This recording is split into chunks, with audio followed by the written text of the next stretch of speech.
বাজারে কোনোভাবেই চালের দাম নিয়ন্ত্রণে আসছে না। সরু থেকে মোটা সব ধরনের চালের দাম বেড়েছে। এই অবস্থায় বাজারে সরবরাহ বাড়িয়ে পরিস্থিতি নিয়ন্ত্রণের উদ্যোগ নিয়েছে সরকার।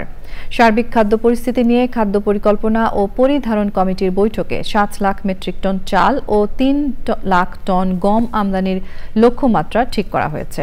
বিস্তারিত জানাচ্ছেন রফিকুল বাশার।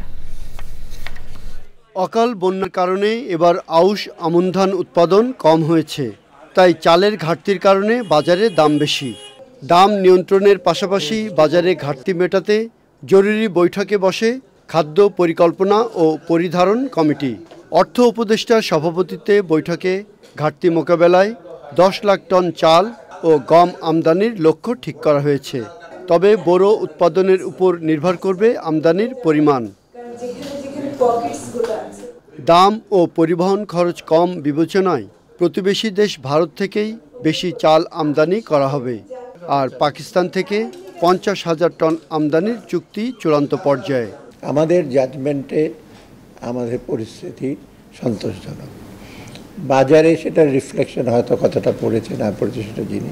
গুদামে যদি খাদ্য মজুদ না থাকে, প্রাইভেট সেক্টর যারা আছে তারা একটা সুযোগ পায়। ভারতের চালের দাম কম এবং সরবরাহ খরচ তুলনামূলকভাবে কম, সুতরাং টেন্ডারে সোর্স হিসেবে ভারতই পাচ্ছে।